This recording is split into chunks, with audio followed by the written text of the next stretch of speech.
So next slide.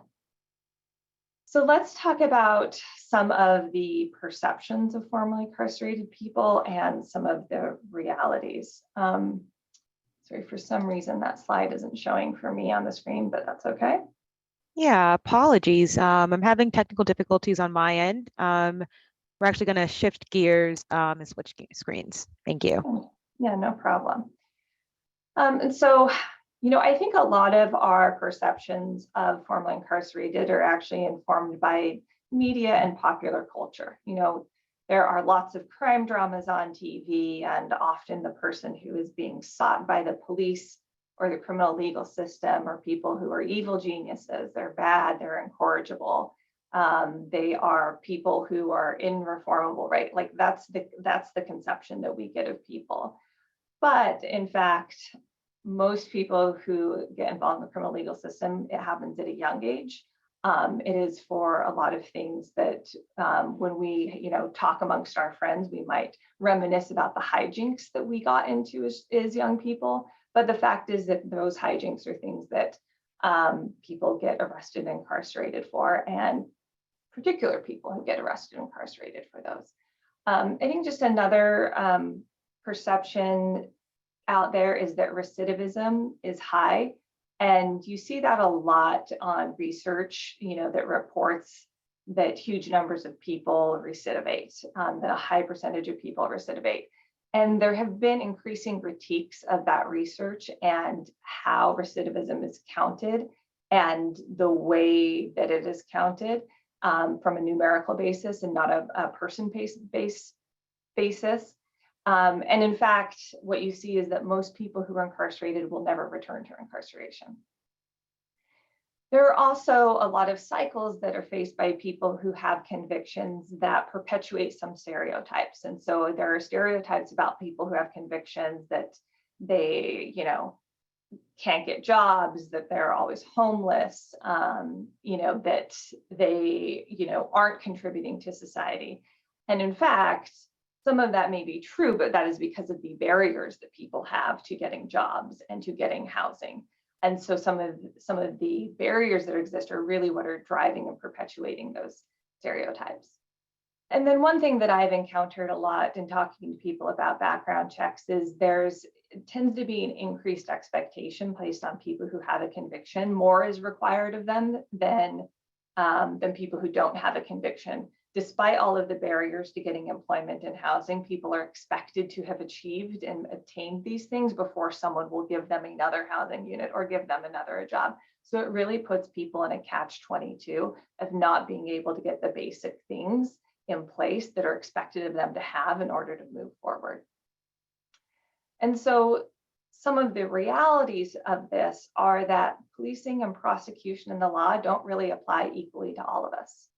The racial disparities in the criminal legal system are very well documented. It happens at every level. There are racial disparities in who gets arrested. There's racial disparities in who prosecutors decide to move forward on a case with. There's racial disparities in what charges they choose to bring forward. There's racial disparities in evidentiary decisions in court. There's racial disparities in sentencing and plea deals, and racial disparities, of course, in how much people get punished, who actually gets incarcerated. And that happens at every level. And we can also think of it on like a larger systemic level on where we invest our policing and prosecution resources. So a really good example of this is the 2008 financial crisis in the United States. Actually, it was an international financial crisis that was caused by a lot of different sources. But it was around mortgage, it was around lending, and it was also around rate rigging. And there was ample and tremendous evidence of fraud committed by specific actors in banks and other institutions. And yet, and let me just say, let's talk about the harm that was caused in this crisis. Many people lost their homes. Some municipalities were bankrupted, pensions were bankrupted. People who had invested in order to retire found that their money had evaporated, right? This was an incredible recession, and yet not a single person was criminally prosecuted for the fraud that they had perpetrated. There were some minor prosecutions of corporations, but not a single person was held liable for that. And, you know, in looking through records of that, the Department of Justice made very specific decisions not to prosecute individuals because they were afraid it would upset the markets even further. So it is a reality in this country that you can cause tremendous harm. You can be guilty of deep, deep fraud and not be held accountable. And yet, if you are a Black young man living in a neighborhood and living in poverty in New York, and you steal a cell phone from someone, then you will be prosecuted and likely incarcerated for that. So there is deep injustice that has been recognized by our government, by all levels. I'll talk about some of those laws that really controls who actually gets prosecuted, who actually ends up with a criminal record. So it is important, I noted it before, that most people who are incarcerated will not be reincarcerated. And in fact, the more that we offer people opportunities for employment and housing after incarceration, the more they can lead stable lives and will not be reincarcerated. There's really robust research based on New York State records that after a few years, if someone has been released and not rearrested, their risk of rearrest is actually the same as the general population. And yet the reality is that the punishment of having a criminal record is perpetual. And the idea that once you're held accountable by the justice system and have paid your debt to society is a myth. People pay that debt their entire lives because a conviction record follows you forever. So next slide. And I will just say a little bit about background checks because a lot of what we're doing is predicated on background checks. There are also a lot of myths around background checks and what they provide and what they are. And the fact is that prior to the early 2000s, most landlords and a lot of companies didn't actually do background checks. It was cost prohibitive to do it because you had to actually go to a courthouse and get a record. But since records started being digitized, it made it much easier to get access to records, and background checks became a really big business. And there are over 1,200 known background check companies in the United States. Their business model is about obtaining information for the least cost possible, and then having people pay for that money for a background check. And so often what these companies are doing is they are buying and selling databases from each other. They are not actually checking real sources, like court sources. So there are tons of errors in background checks because of that. And I'm actually going to talk about the second law here that's listed here, the federal and New York State Fair Credit Reporting Acts, because they go directly to background checks. Those are laws that have some requirements on background check companies, but frankly, those requirements are fairly weak. It just requires them to make some effort to make sure that the information on the background check is accurate, but doesn't actually require full accuracy. And so you will see tons of these errors in background checks that get passed along and that are really hard to correct. I did this work for several years, actually bringing lawsuits against background check companies. And some of those cases for people who actually didn't have a conviction record, but a background check had come back and said that they did have a conviction record. And a lot of that work was actually first just trying to help people work with the companies to correct the errors on it. And it is an incredibly difficult process. Under the Fair Credit Reporting Acts, both the state and federal, companies are supposed to respond within 30 days to any complaint that the information is incorrect, but that often doesn't happen. And one of the things that has been found in a lot of litigation around this is that first, like the matching of a person to a record is really poor. It's often based on names and dates of birth and not much else. And so you get a lot of errors of just wrong information being reported about people. in addition to the fact that that information isn't updated at the court level. So there's a lot of errors of just not having the most up-to-date and accurate information about someone in that record. And then there's also, we should point out, a lot of errors in the way that state governments and courts keep this information that then gets fed into these background checks. And once it's there, it's very hard to correct. Even if you correct it at the court or the state level, getting it corrected with all of these companies who have bought and sold that information is impossible, essentially. On the user side, under the Fair Credit Reporting Acts, it should be noted that if you are doing a background check on someone, you're required to give them a copy of that background check and give them the name of the company that provided the information, so that if someone does have a problem with it, they can go to that company and make a complaint. Let me talk a little bit about the first bullet point there, the HUD guidance. So going back to all the racial disparities in the criminal legal system, HUD recognized this back in 2016 when it issued guidance around the use of background checks in housing decisions, recognizing that if you have blanket policies that deny people with convictions housing, that it is going to have a disparate impact under Title VII, a racially disparate impact, and therefore is against the law. And they, HUD recently issued an update to that guidance, and I'm gonna throw this in the chat. This came out in June of 2022. 1 second, so I can get the link in there for everyone. So I think one of the important things about this update about how HUD views these disparate impact cases is in that guidance, they say that private housing providers should consider not using criminal history to screen tenants for housing. Criminal history is not a good predictor of housing success. Most housing providers are not required by law to exclude persons with criminal histories as tenants and can rely instead on other screening criteria that more closely relate to whether an applicant or resident would be a good tenant, such as the ability to pay rent, prior rental history, or personal references. So I think that's important guidance coming from HUD.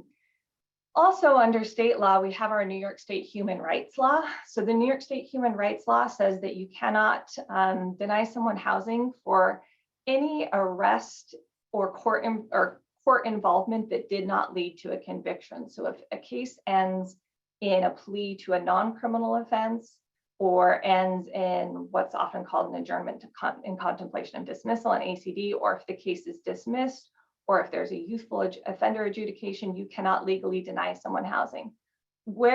So all of those things should not actually be appearing in background checks because of those Fair Credit Reporting Acts, but they do all of the time. So you should be aware of your own liability. Even if you got that information and it shouldn't have shown up in a background check, you are still liable if you are using that information to deny someone housing. I won't talk about the DHCR guidance because we have other speakers who will talk about that.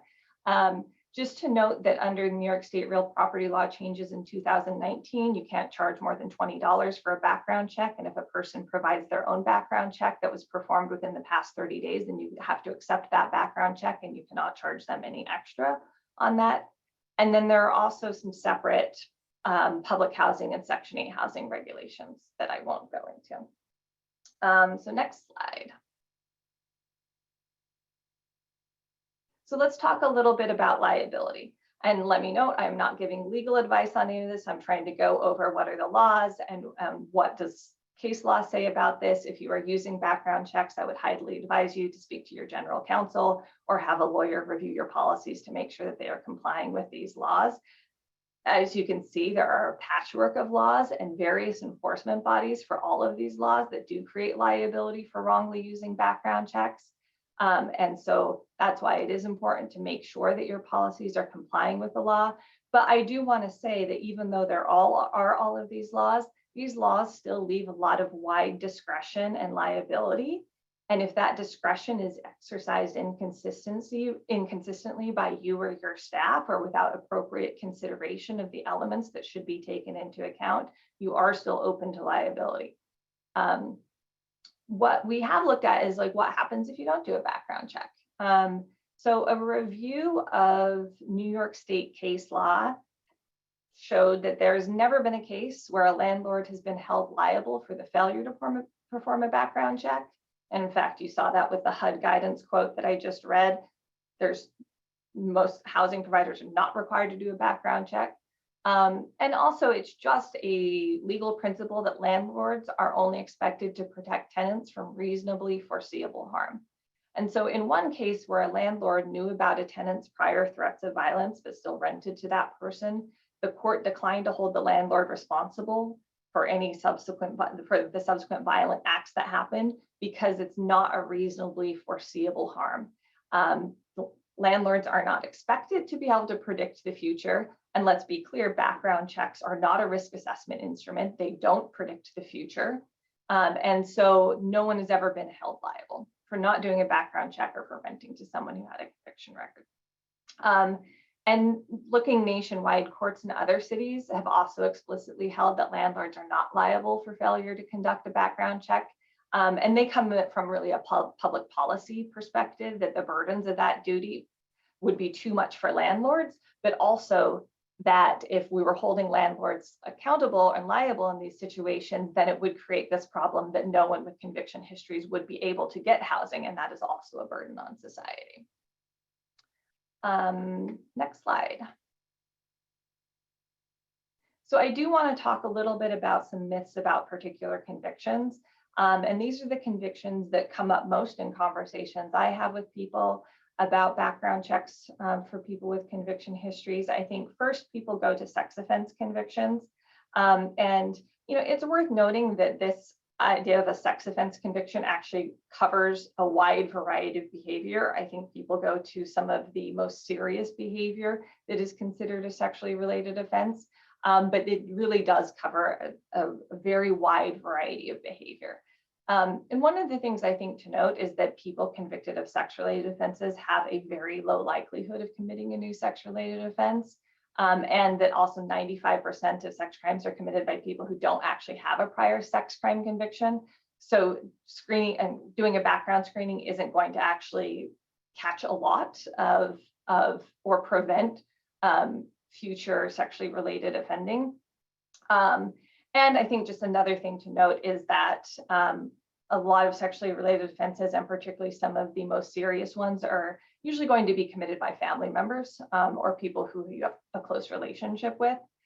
So I think just sort of knowing that broader context is important. It's also important to note that people with sex offense convictions are already under pretty intense scrutiny and supervision by law enforcement if they have to register because of their offense. So most people, if you have to register because of your offense, are required to get approval for your residence and allow a parole officer to visit your residence. There are also a lot of registry or residency restrictions for people who have sex offense convictions. The law bars a lot of people on the registry from living within 1,000 feet of any school grounds, which when you overlay that on a map of New York City is most of New York City. Again, it's worth noting that there has been a lot of research on residency restrictions. The research has found that it does not reduce recidivism. And in fact, in some cases, it increases recidivism because when you preclude people from a place to live, it puts them in a place of instability that doesn't allow them to move forward with their life. But I think it's important to note that these restrictions, residency restrictions, all of that is monitored by law enforcement. It is not a landlord's responsibility to do that. Another thing that I hear about a lot is arson. So I went back and looked at state criminal justice data back through 1986. And in that time, there were only 2 people with prior arson convictions who were reconvicted for arson. So screening people out or having policies that screen people out for prior convictions actually isn't going to catch a lot of behavior that would be concerning. And then you hear a lot about, or at least I hear a lot about violent convictions. And again, I think it's worth noting that this is a pretty discretionary and racialized category. I think a good example that folks may have heard about from, well, more recently, but I believe 2 years ago, there were protests in Wisconsin, and a white young man walked past police with an AR-13, an automatic rifle. The police cheered him on. He shot 2 people, and was ultimately arrested. And then that case wended its through the criminal legal system, and he was acquitted. And so, I think that's just emblematic of what we see a lot in our criminal legal system, where white people are not held accountable to the same standards as Black people. And so I think when you're thinking about violence, that's a really important thing to note. And there is a lot of discretion in our criminal legal system about how different offenses get categorized and how they get charged. And again, speaking back to those racial disparities, Black and Latinx people are more likely to be charged with offenses that are categorized as violent, and not charged with lesser offenses that are not. And so you just see that big difference in between how Black and Latinx people and white people are charged. So that was a mouthful. I hope that was useful, and I can pass it along to our next speaker. Thank you, Allison. And now we'll pass it off to Sarah and Eileen. Great. Morning. It's Aileen and Sarah, who both don't know who to talk when. But as it says on the screen, I'm Aileen, Executive Director of Housing Opportunity, and I'll let Sarah introduce herself. I'm Sarah Templeman, Director of Policy and Rental Assistance. I just want to, off top, before I pass over to Sarah, just say thanks, Allison, for those great slides. And I just want to shout out that Allison has been a great teacher and advocate for us and informs a lot of our policies. And that was a really great setup to what we're going to talk about today. And then after us, HCR is going to be speaking about the state level policies, of which we share so many. And so you may be thinking some of our slides are repetitive in the next couple of minutes, but it's just reinforcing that we are all aligned and trying our best to get on the same page about these policies, as we know many of our housing providers work with both the city and the state, sometimes at the same time, sometimes separately, on affordable housing developments. So we can jump right in. Great. So just to clarify, my team specifically works with any supportive or low-income applicant that's going to be applying for rental subsidy or coming in with rental subsidy with HBD. So I'm going to first focus on the supportive piece of it, and then Aileen will discuss the units that we market, which could include homeless people in shelters or low income, but she'll kind of talk about those criteria. So for supportive housing specifically, they're required to implement low barrier admission policies. A lot of you likely were already doing this. This seems to have been new to some people, so we'll kind of walk through this. So the HUD definition of low barrier admission policies specifies that permanent supportive housing admissions policies are designed to screen in rather than screen out applicants with the greatest barriers to housing, such as having no or very low income, poor rental subsidy, and past evictions or criminal histories. So, over the past number of years, we've really been working with HRA, specifically during rent-ups of buildings, but even re-rentals, to really focus on this screen in rather than screen out policy. And this summer, we sent out guidance regarding not being able to utilize criminal and credit background checks, and to make sure that you're updating your intake policies around this. You can skip to the next slide.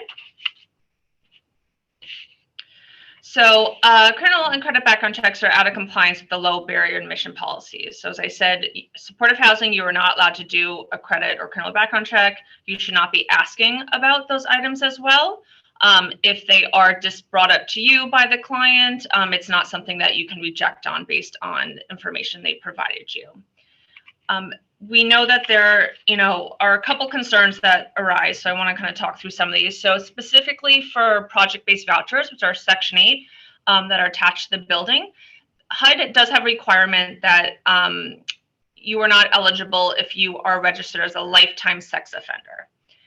However, HBD will conduct that check. So it's not something that you as a management company, provider, service provider would be conducting for project-based vouchers, all applicants have to be approved prior to move-in. So it's something as part of the application process, we would check that. There's also been, some concern brought up about where those with criminal background for sex offender can actually live.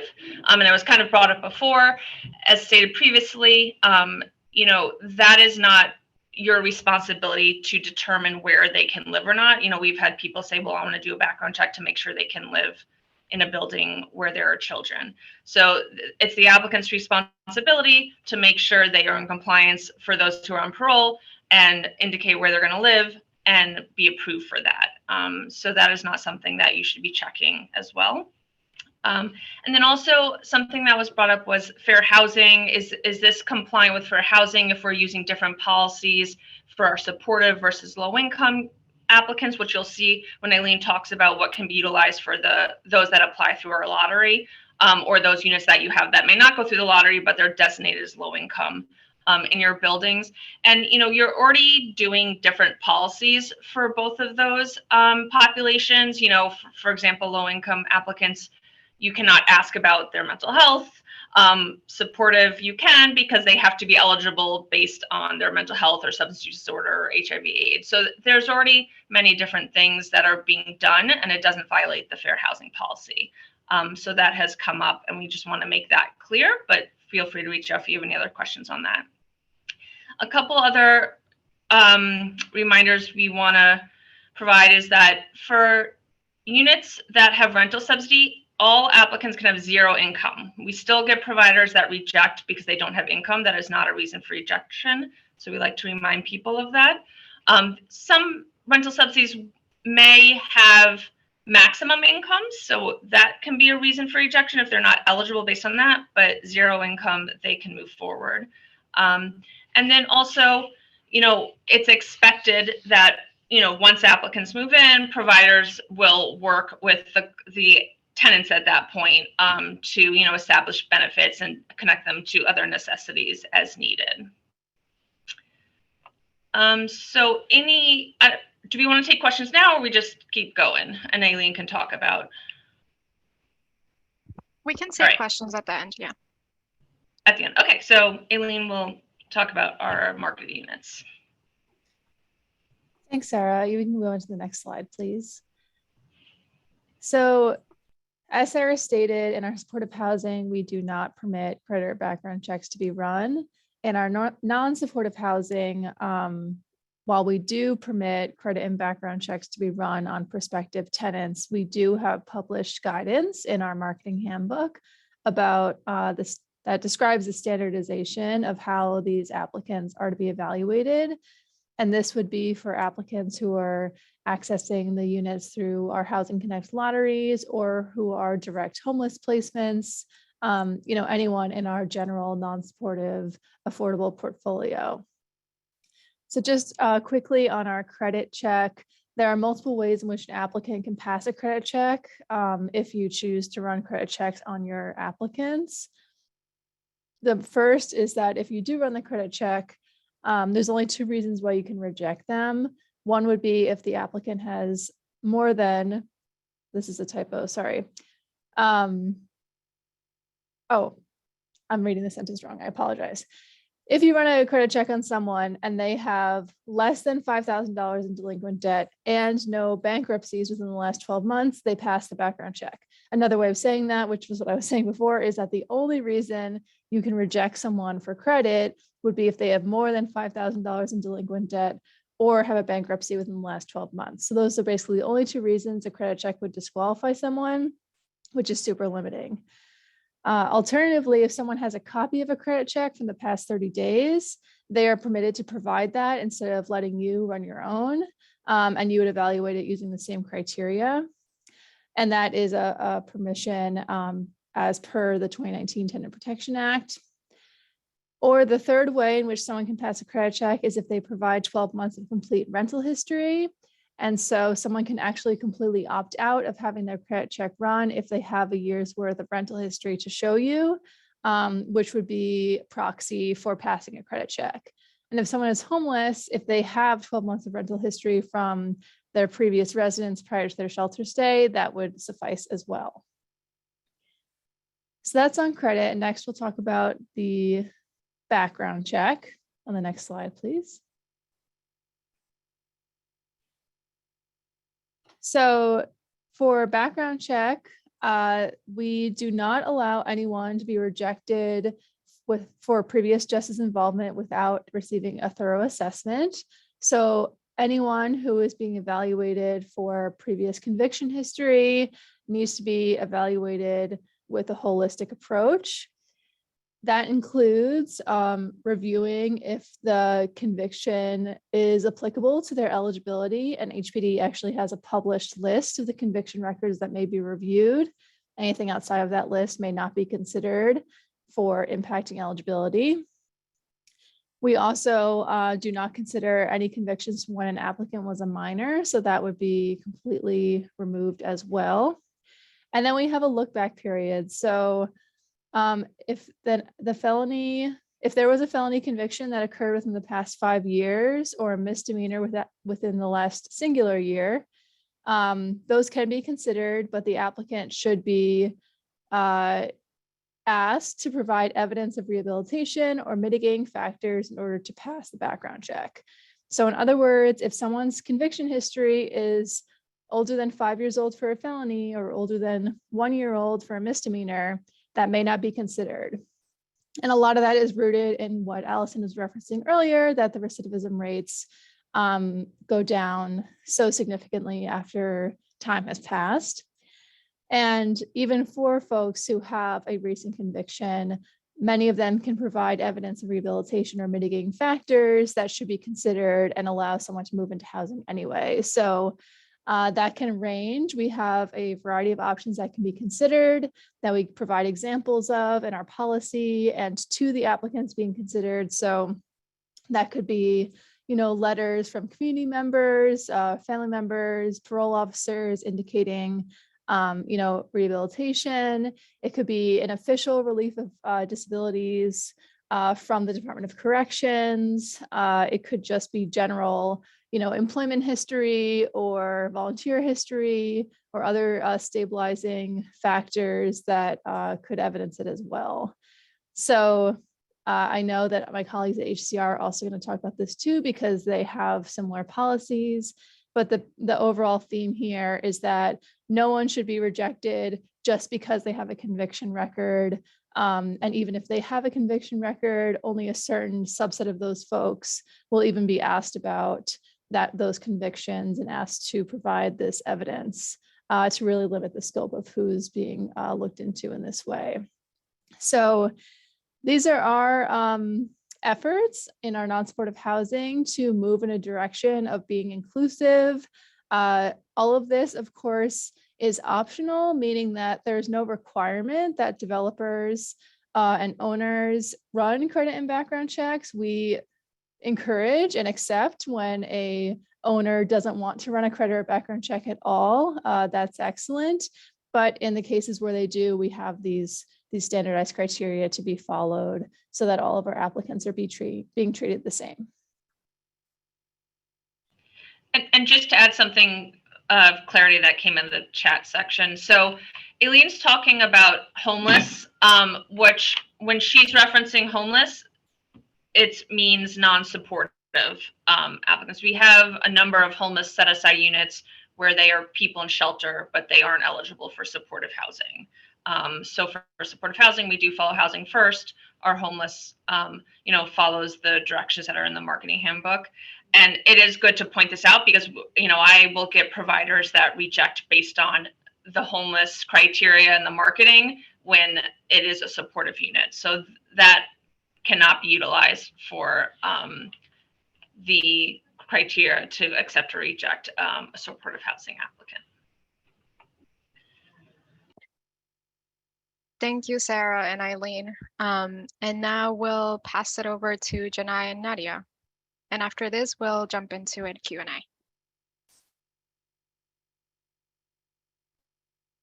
Good morning, everyone. Can you hear me? Yes. Perfect. Okay. So good morning, everyone. Thanks for joining. My name is Janae Gaskin. I'm Senior Counsel at HCR, Fair and Equitable Housing Office. Today, I'm joined with my director, Nadia Salcedo. She's the director of the Fair and Equitable Housing Office at HCR. So I just want to thank Enterprise for putting this presentation together, and thank our other colleagues for their presentations, which were amazing. And so today we'll go into our policies that we have for state-funded housing, in addition to some policies that we have regarding supportive housing that we fund. So next slide. Okay, great. So first, I'm going to start with our credit policy. And as our colleagues at HPD mentioned, there are a lot of similarities between our two policies, which is, on purpose. We want to make sure we're aligned with what we're doing, especially since we tend to co-fund a lot of projects in New York City. But I'm just going to go through our specific policy now. So this applies to all of HCR funded projects. Just to make a note here, supportive housing can have more lenient policies, and I'll talk about supportive housing a bit more towards the end of the presentation. But right now, we're going to focus on just HCR funded projects, straightforward. So as I mentioned before, our co-funded projects with HPD can follow HPD processes. It's a shorter form that we have. If you're familiar with the process, it's a much shorter form that we ask our projects to fill out, basically just checking boxes saying that you're going to follow our policies, and we defer to HPD throughout the whole marketing process as well. So the biggest thing about our credit policy is that applicants cannot be automatically rejected because of their credit score. And so we require housing providers to conduct an individualized assessment, right? And so then you're going to be taking into consideration a multitude of factors. There's a worksheet that we have, and Nadia, if you can drop it in the chat, that would be great. Also, if you have any questions along the way, please drop them in the chat. Nadia's going to help me with answering those questions and just kind of filling in along as the presentation goes. So as I mentioned, we require housing providers to conduct an individualized assessment. There is a worksheet and guidance that we have that we require housing providers to fill out when they're conducting the credit check. And that just forces the housing providers, you all, to really take into consideration a multitude of factors instead of just saying this applicant has a poor credit score and rejecting them on that basis. So there are two instances where housing providers cannot deny based on credit, right? So we call these like trump cards. So if the applicant can show 12 months of on-time full rent payments, and if there's a full subsidy for rent. So in these two situations, 12 months of on-time full rent payment and full subsidy for rent, you cannot deny the applicant based on credit. So as long as the applicant can show either of these two things, you cannot deny them even if their credit score isn't the best. Also, as was mentioned earlier in the presentation today, the Housing Stability and Tenant Protection Act of 2019 also applies. So that means you cannot look at past or pending landlord-tenant actions, AKA tenant blacklisting. So if they've had a housing court case, you can't deny them just on that basis.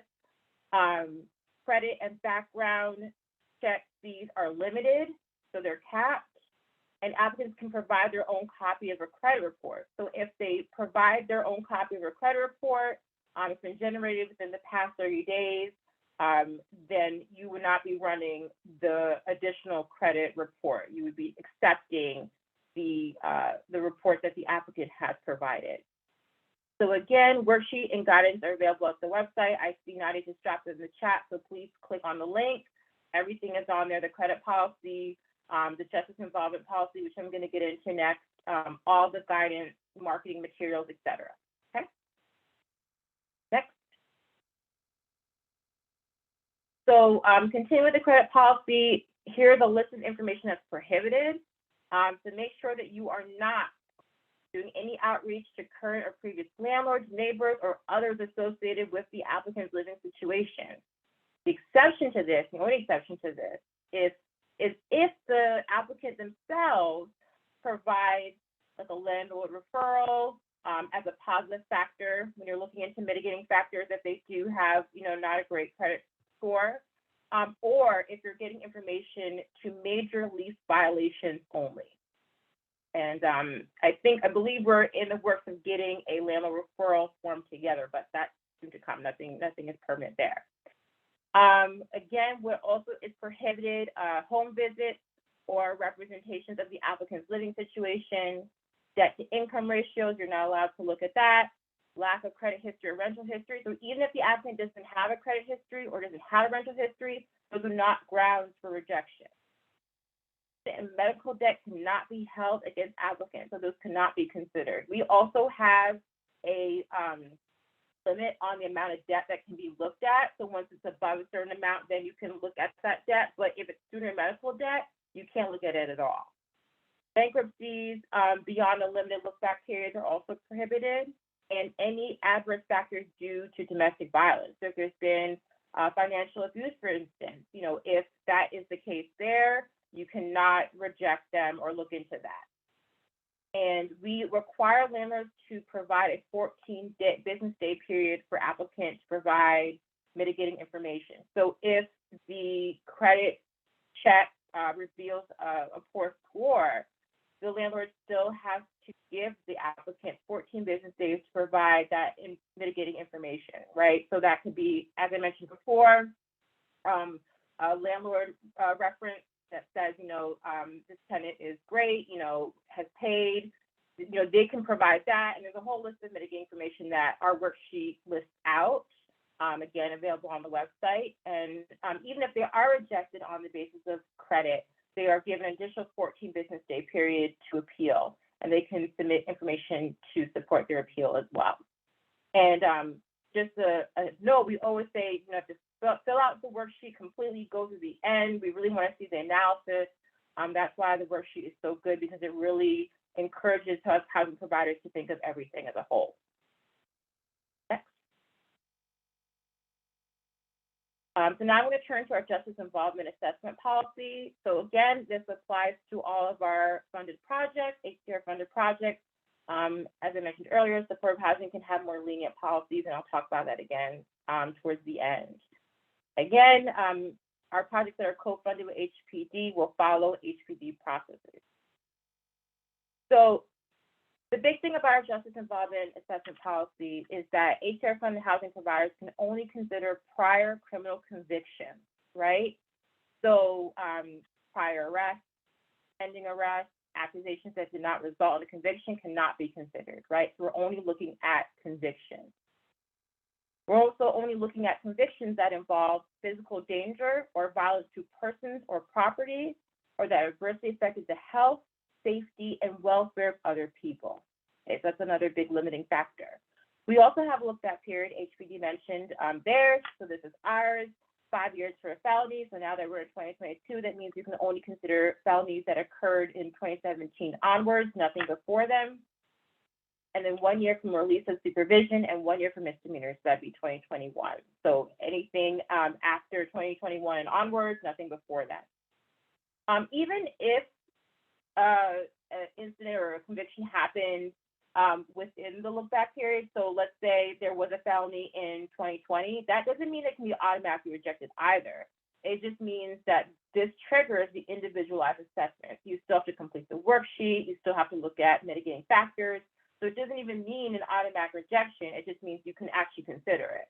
Versus if the felony occurred, let's say in 2008, that means you can't consider it at all. Again, a big thing that we changed, so offenses that occurred before an applicant turned 18 years of age cannot be considered.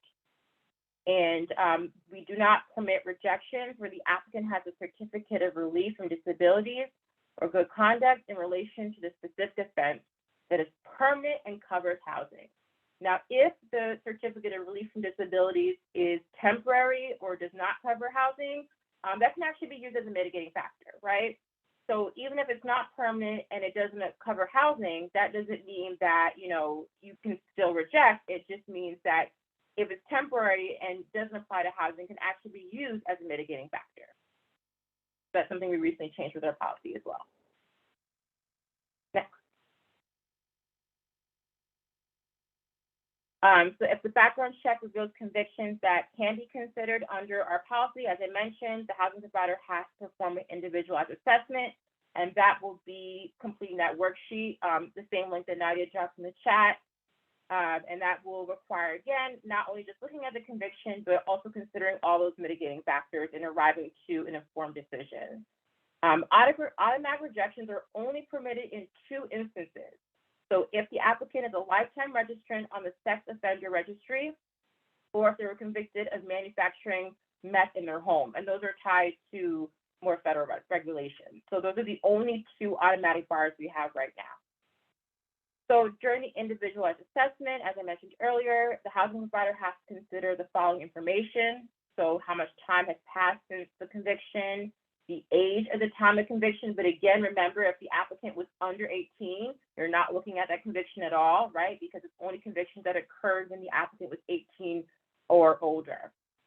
You're also looking at the seriousness of the applicant's offense and any evidence of rehab and good conduct. And this is fleshed out in the worksheet. Like you look at it, you'll really step by step, you know, check this box, yes, no, fill in, right, you know, and it really is good at just triggering and making a more informed thought process. So with, like our credit policy, know your rights information, and the applicant will be given 14 business days to provide additional information if something comes up with the criminal background check.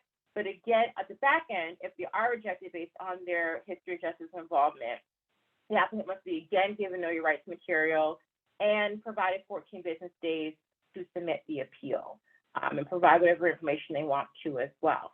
So again, the same link, everything is on the same link tree there for the worksheet and the guidance. Next. And now specifically going into supportive housing considerations. So supportive housing units are filled by referral from a coordinated entry system. So in New York City, it's HRA. The Empire State Supportive Housing Initiative, which we just call ESHI for short because it's easier, has an interagency working group that reviews issues that come up, including in tenant selection policies. So ESHI is actually also a housing first model, right? So the homeless assistance approach that prioritizes providing people who are experiencing homelessness with permanent housing as quickly as possible.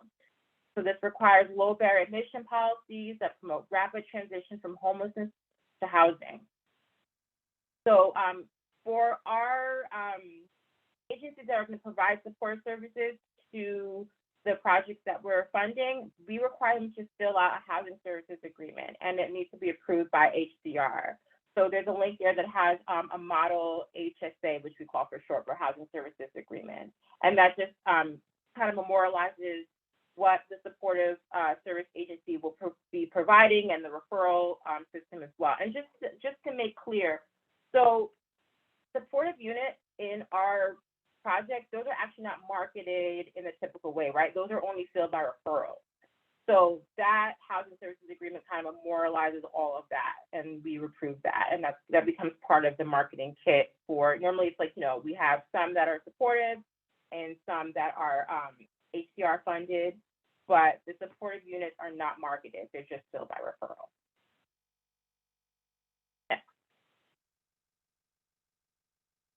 If the target population has any kind of age restrictions, so you'll see frail elderly or youth aging out of foster care, we require a waiver from the New York State Division of Human Rights. And that becomes part of the file as well. So we do require that units be distributed throughout the housing development with respect to location, unit size, and other amenities. So the big thing is that you just don't want supportive units to be in one side of the building. They need to be spread out. They need to have full access to all the amenities in the building. There should be differing bedroom sizes, et cetera. So that is one thing that we require. And if you have any questions, please contact either us at CHO. There's 2 other attorneys who also work with us as well, one based in Albany, another in New York City with us, or your HCR asset manager. And we have our email there if you have any questions. And that's pretty much it. Any questions? Thank you, Janae and Nadia. And with that, I'll pass it over to my colleague, Lauren Velez, to guide us through the Q&A session. Hi, everybody. So thank you for that presentation. That was a lot of information and a lot of really helpful content. So wanted to see first if there's anybody that has any questions on their mind, or actually I want to take us to a question in the chat that I don't think was answered, which was around arson and whether or not arson is considered an impacting eligibility issue. I'm assuming that's a question for us. So, okay, yeah. So again, in supportive housing, no, it's not, because we're not running or reviewing any conviction records in supportive housing. In non-supportive housing, otherwise low-income housing, yes, arson is considered as a conviction that would be reviewed. Again, that would need to be reviewed in the context of when the conviction happened, how long ago it was, how old the applicant was at the time, etc. So it is on the list, and I'll drop a link in the chat as well about where that information can be found. And Lauren, while we're here, I wanted to add one more thing, because I saw a question in the chat about the rejection of the sex for someone on the sex offender registry. And so I just want to add a little nuance to that, because I think that is one difference between HPD and HCR policies. So just want to clarify here, and everyone on this call probably knows navigating the different agency policies can be challenging. So I do want to spend a minute on that. So again, HPD's policy is that all conviction records need to be reviewed in this individualized assessment. We do not consider being on the sex offender registry as an automatic rejection.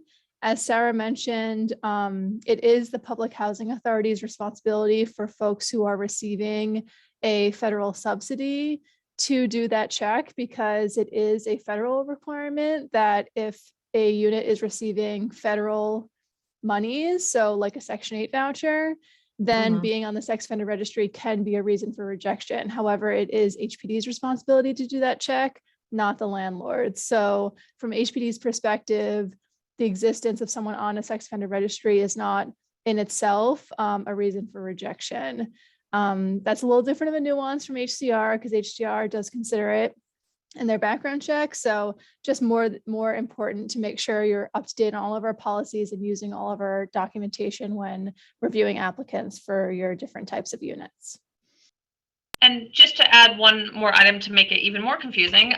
So as Aileen mentioned, for federal funded programs like project-based vouchers, Section 8, we would run it, but actually continuum of care funding, which also comes from HUD, they actually do not have that rule. So people can be sex offenders for COC projects, and it's not something that we would run a background check on. So I just want to make that clarification. And I've seen in practice that one additional kind of barrier or challenge that can come up with that population, though, is where the housing units are available. So if the unit that's available is near a school, near a park, near a community center, sometimes, you know, that might conflict with the conditions of them being on that registry, depending on what the offense is. So that's just something else to keep in mind when you're looking at units and trying to find housing for folks. So we had another question that was kind of asked and answered in the chat, but just in case anybody else is wondering, the question was around whether or not H2J programs are required to run background checks, and they are not required to run background checks. And then there's one more question in the chat that's come through asking if the building is for 55 and older. Oh, okay, that was a continuation, sorry. So the question was whether or not H2J programs are required to run background checks. The follow-up question was, is this the same answer if the building is for 55 and older seniors coming out of homelessness? Wondering if a building can turn away people based on background checks if they are not required. Hi, this is Nadia at HCR. Jonathan, why don't you give us, give your asset manager or your HCR main contact a call on this? But I think kind of the top line policy is there shouldn't be background checks here, but it sounds like you have extra concerns that I just want to make sure that we are addressing. You can reach us at the FIHO mailbox, and then, but you should have like a more direct, which we'll respond to. So that's, okay, thank you. I have a question. I see that we're working on a goal to better the statistic, if that's the goal. But beside the policy that is being exposed here, what are two things a landlord could do based on their management and policy to really contribute to better housing, or housing for for the population that we are actually talking about here? Maybe Eileen could answer it, or Sarah. Is your question, how can you better serve people with conviction records? Or, sorry, I just want to clarify exactly what you're asking. Yeah, well, I'm just, I'm hearing so much about, like the policies that are there and what landlord could use, or what they could do. But besides just the policy that we were talking about, what are other things that the landlord can do, at least two things that they can do to really open up their vacancy to the population we are talking about? Yeah, I mean, I think this entire series that's happening is really part of answering that question, right, in different aspects. And so I think previous sessions and future sessions will continue to think about that. From my perspective at HPD, as I said during our presentation, like all of these policies are optional, meaning that you can always be less restrictive than what we are permitting. And the easiest solution would be if you or if a landlord is interested in serving this population, we would recommend a policy where you do not run credit and background check on your applicants. That would allow you to serve clients or applicants, blind of whatever their records are, and then, have a housing option that can really, in some ways serve as a life-changing stabilization for that person's life. Allison, I'm not sure if you want to jump in here, but I know that you mentioned about how even for folks who are looking at these records, they're often incorrect or have discriminatory factors, and maybe you can speak more to, not to put you on the spot, but why folks should consider, not doing any checks on our applicants for housing. Yeah, absolutely. I do think you nailed it a lot, Eileen, that this is a big problem. And I think from this presentation, what we see is that really our government agencies are at the forefront of addressing this problem. Nationwide, we are seeing more and more cities that are passing laws that prohibit or curtail background checks, because people do really see both the racial justice issue of forever precluding people from housing opportunity, but also see it as what it is, which is really a driver of the number of people living in shelter and the number of people who are living on the street. So, I think not doing background checks is the biggest way to be supportive. And if you are still doing background checks, being clear with folks that that will not be an automatic denial, and giving people an opportunity and the time to actually correct any errors and review their background check. Like I said, from my experience, when there are errors, it is very difficult to get them corrected. And that's how a lot of people really miss out on opportunity. So just making sure that you have those policies in place that keep housing opportunity open while someone is in one of these processes.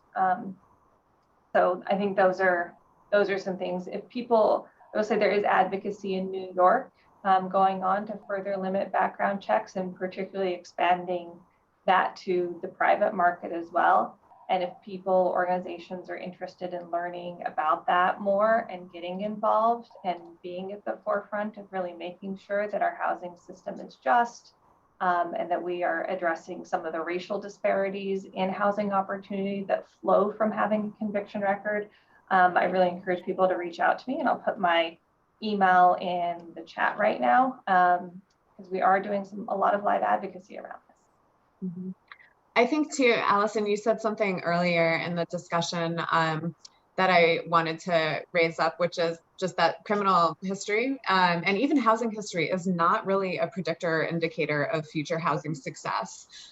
So I think if landlords can remain open to that understanding that just because somebody has a criminal record does not mean that they can't be successful in housing. I've worked with a lot of folks with various different backgrounds, various different records, and I'll go so far as to say too, I've learned time and time again that the tenants that I thought were going to be the most challenging, you know, oftentimes ended up stabilizing really quickly and being a breeze to work with, and other folks that would come through the door where I'm like, you're going to be great. It's like, maybe not. So it's hard to predict human behavior, but really understanding that folks want that opportunity to stabilize and to be in housing. And then I think too, if you're really wanting to go another step to alleviate barriers for this population, you know, talking to agencies that are serving this population and letting them know that you're open to housing folks, because it's hard to find landlords. So if you really want to kind of like build those relationships and do something proactive to serve this population better, you know, make it known that you're willing to do that. I see, Scott, you have your hands up, and then there's one other question that came in through the chat. So Talisha asked, wouldn't not doing background checks put other residents at risk? I'll just say that there's no research that supports that. And I think it goes back to what you just said, Lauren, which I've heard from a lot of people, is that often people who have convictions are the best tenants because they have been so precluded from that opportunity that they really don't want to lose it, and will bend over backwards to not lose that opportunity because they know what that means, and they know that that means often that they will be back in a shelter system, and often for years. So, Scott? Thank you. And thanks everyone for the presentations. This was very helpful. On just with Allison, with your section, I wanted to ask you where I might look for some of the research that shows that kind of gives the lie to some of those commonly held beliefs about recidivism.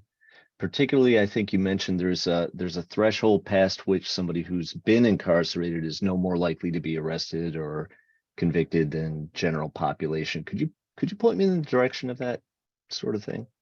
yeah, can we get back and have that sent?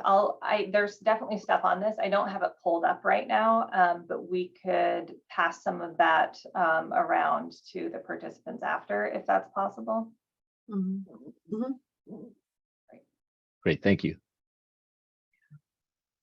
I also wanted to chime in regarding what can be done for individuals, kind of action items. There is support at the state level for supportive housing. One of the ESHI categories is those formerly incarcerated, right? So as you look at your development projects in your pipeline, you know, consider that as part of the puzzle. I know these are very complicated factors, and there are other parts of this training that can go further into that, and I'm not an expert in how to put these complicated projects together, but definitely know that that is one of the targeted populations.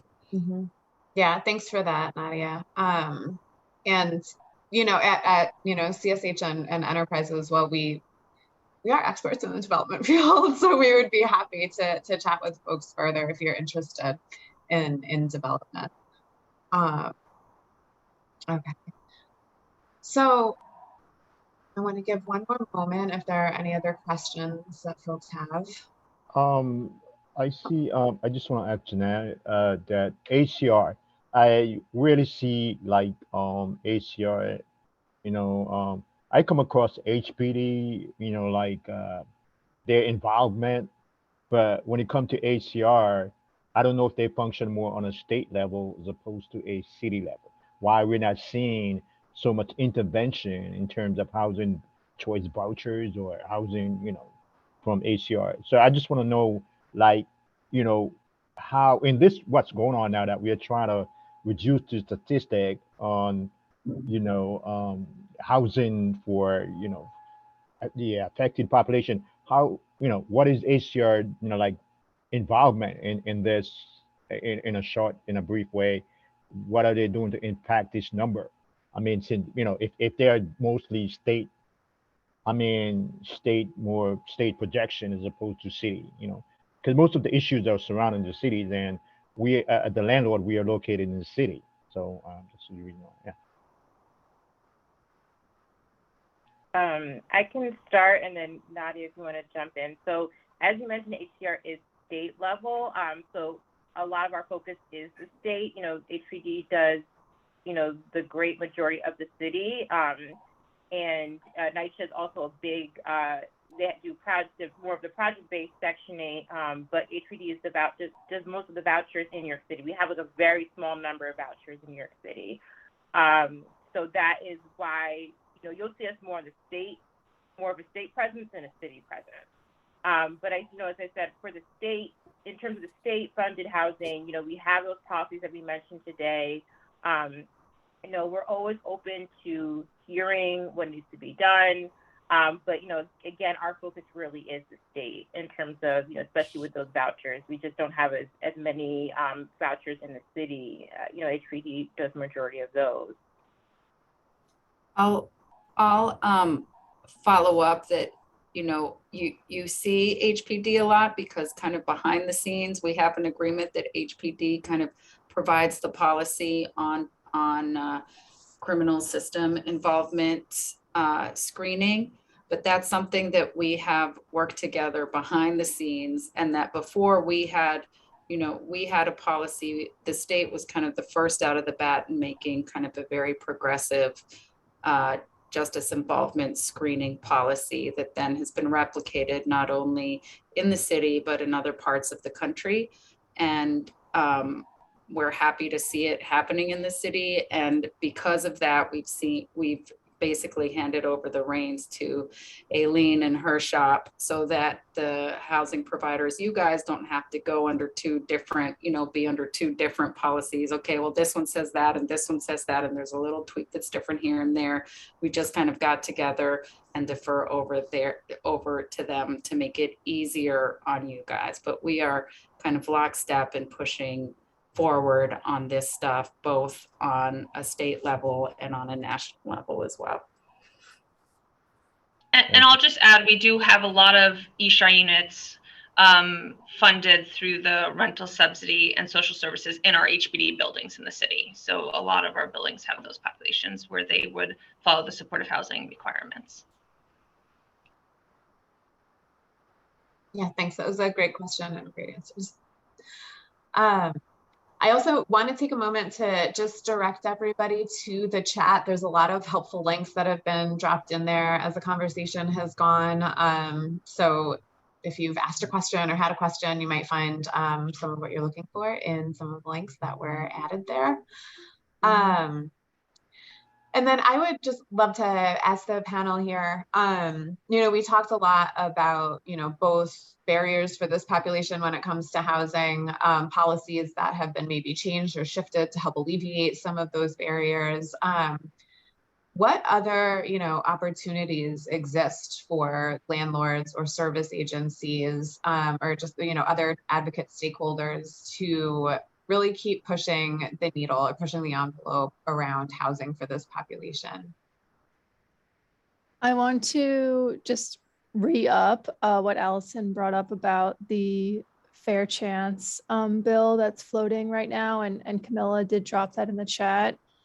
This is a bill that would potentially eliminate background checks in all New York City housing, including fair market housing. And I think that I really want to underscore the impact that would have to allow folks with justice involved history into free market units. I think that the affordable housing industry, and especially supportive housing, does have a responsibility to lead the way in having housing opportunities for this population. However, it does have impacts on where folks with criminal backgrounds can live, and has potential disparate impacts on different populations because we're only allowing certain units for these populations. And so an effort or a bill that would open up the entire housing market to this population would just change really the landscape of housing opportunities for this population, and could have like really beneficial mobility impacts and stabilization impacts for folks with background or criminal backgrounds. So I think from a advocacy standpoint, which I know a lot of landlords don't always think of themselves as advocates, but you really are, especially in New York City. You are advocates, and you can really push the needle just by nature of your position and your career. And so I would really encourage you to look into that, or any other policies that would further open housing opportunities to folks with previous justice involved history, because your voices are really valued at these tables. And at least I'll just speak for HPD, that we are always open to hearing from you all about your experiences on the ground, as well as your interest in further advocacy and support on these initiatives, because we always appreciate having backup. So thanks. I would say that also in the interim, to the extent you have housing that isn't funded by HCR or HPD, or you work with folks that are in the housing market looking for housing, you know, feel free to use our forms and guidance, right? To maybe prove to a landlord, like, yes, they have low credit, or yes, they have this criminal system involvement, but look, check, check, check, they like pass for these reasons, like they pass HCR's or HPD's policy, they should be able to pass your policy. So if you're in the boat where you're just, you know, kind of want to get rid of, you know, screening or loosen up screening and not quite sure how to do it, you know, definitely grab HPDs and use it as guidance in your practice and for your clients as well.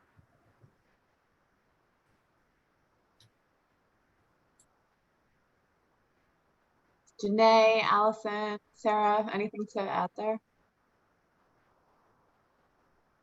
All right, thank you. Okay, are there any other questions from the audience? I have a simple question. I don't know if maybe I didn't get to understand where you said, you know, you don't have to have any income. You know, I just want to have that like in a little more layperson way to you know, form that, you know, because I'm understanding that income is supposed to be one of the requirements in affording to pay for the unit. So which one comes first? I'm trying to understand. Sure. You know, when an applicant walks in and, you know, as a landlord, you're looking to see if they can manage to pay their rent. So what should what should a landlord look for first in terms of saying, before they can say, well, you know, even to think that this is applicable then? So I'm specifically referencing the supportive or low-income units that have rental subsidy attached to it. So for rental subsidy attached, you do not need an income, because HPD or the state or NYCHA would pay the full subsidy amount if someone doesn't have income. So that's what I was specifically referencing. For the units that are marketed, you know, there are income ranges that are required to be followed with a minimum and maximum to make sure they can afford the rent. Okay. But essentially, is it fair to say that, you know, 30% of nothing is nothing? So that would be the rent portion that they would need to pay. All right. We have a few more minutes, so if anybody has any other questions, please feel free to take up. These have been really, really great questions and really good discussion.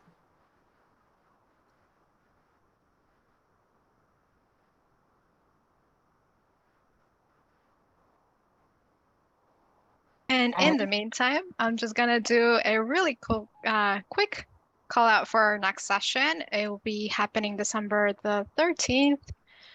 Gaining project buy-in. This is from the community, as well as from your own organization when you're looking to develop housing projects, housing people formerly incarcerated. So I just dropped the link in the chat if you want to go ahead and RSVP for that next event. And I just want to also reiterate that we will be sharing the slides as well as some of the resources that we shared in the chat, as well as the recording from this presentation. And if there are no more other questions, we do want to share in the chat or